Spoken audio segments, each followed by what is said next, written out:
This is called hongi. With nose touching the other's nose, this is the traditional way that Maori greets others. So today, let me share with you something interesting about native Taiwanese and the Maoris.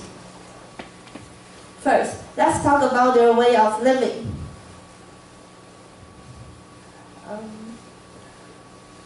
You may be surprised that even though they live far away from each other, they still have a lot in common. First of all, they are good at weaving. From the pictures, you can see that with different materials, the native Taiwanese weave cloth and the Maori use grass. But sure, they do make beautiful patterns. Also, they have a custom of wearing tattoos. In the Maori's world, tattoo is a symbol of social status, and in the Taya tribe in Taiwan, use tattoo as a sign of growing up and a rite of passage. Both groups see complex design of tattoos as beauty. But how come this person got so many patterns on his face? Actually, the fact is that the more complex the design is, the higher the social status is. And these patterns are just like records of their lives. Very interesting, right? Yes. Another thing worth mentioning is their religion and beliefs. Both groups believe everything has its spirit.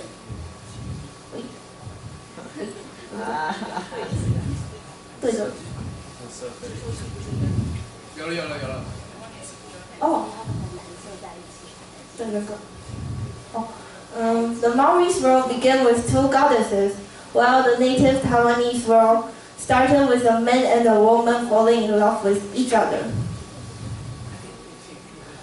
Both grew, but in spite of their similarities, both groups are different, especially in how they deal with the invaders. And their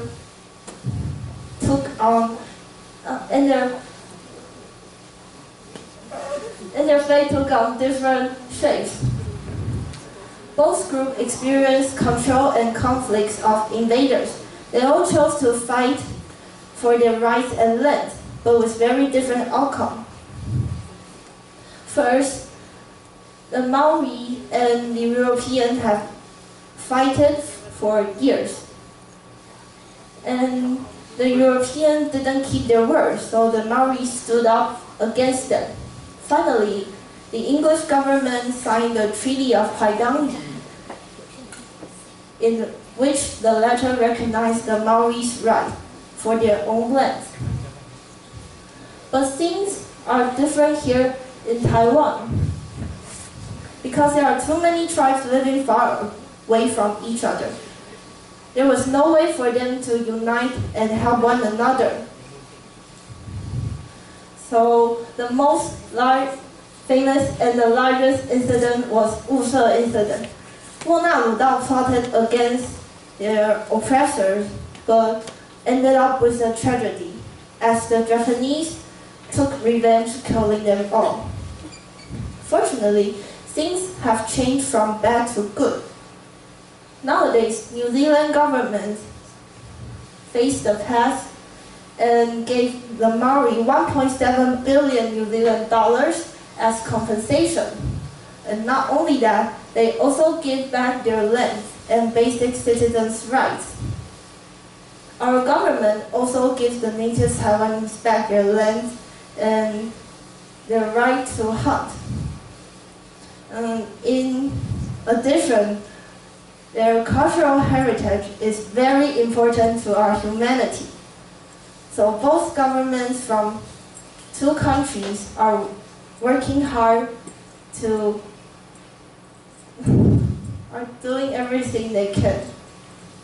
For example, the Maori and the indigenous languages and dialects are compulsory or elective at school, so that their languages and cultures will never disappear.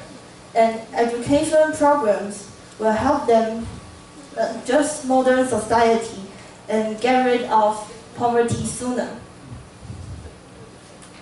Both governments are working hard to ensure that they have the same political, economic, and social benefits.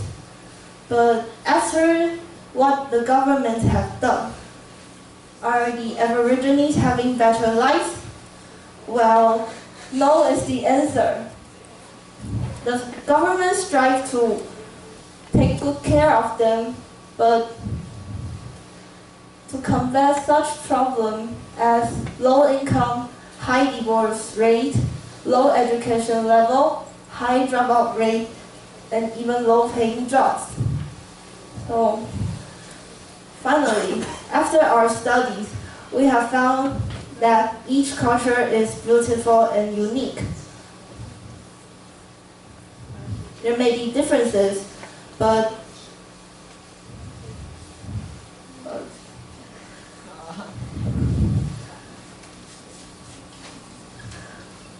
none is better or worse than the other. The Maori and the native Taiwanese have suffered from conquest, discrimination, and neglect, but we should face our mistakes and make them right. There's an old saying that goes, the answer to the problem is here inside you. We should open our heart to accept and respect their differences.